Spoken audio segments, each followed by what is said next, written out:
मनसेची हिंदुत्वाची भूमिका काही आजची नाही असं प्रकाश महाजन यांनी म्हटलंय।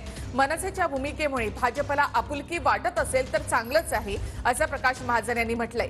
देवेंद्र फडणवीसांच्या मनसेबाबतच्या वक्तव्यानंतर प्रकाश महाजन यांनी ही प्रतिक्रिया दिली।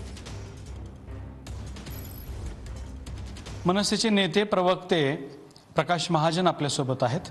काका, देवेंद्र फडणवीसांनी आज प्रतिक्रिया देताना असं सांगितलेलं की आता आमची मनसेसोबत जवळीक निर्माण झालेली आहे, त्यांनी हिंदुत्वाचा अजेंडा घेतलेला आहे, त्यामुळे मनसेने आमच्यासोबत यावं अशी त्यांनी भूमिका व्यक्त केली आहे। मी तुरळक ती मुलाखत पाहिली, प्रवासात होतो।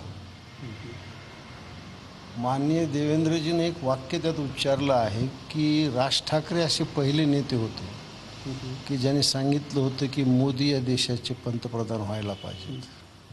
म्हणजे राज ठाकरेंची दूरदृष्टी किंवा एक द्रष्टा नेता आपण राज ठाकरेला म्हणू शकतो।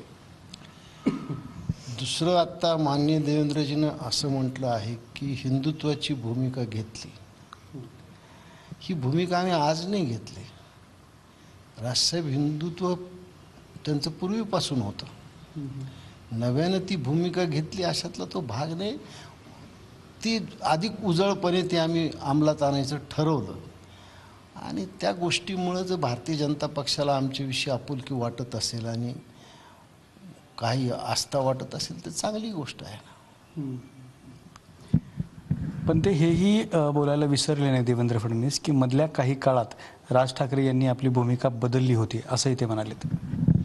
पहा, राज ठाकरेंचा एक स्वभाव आहे, ते अत्यंत स्पष्ट वक्ते आहेत। एखादी गोष्ट त्यांना किंवा त्यांच्या बुद्धीला ती पटली नाही तर ते स्पष्टपणे सांगतात की मला हे पटलं नाही। मग ती समोरची व्यक्ती कोण आहे, काय आहे याची ती तमा बाळगत नाहीत। मध्यंतरीच्या काळात त्यांना काही गोष्टी आवडल्या नाहीत आणि त्यांनी ते जाहीर बोलून दाखवल्या, मनात नाही ठेवल्या।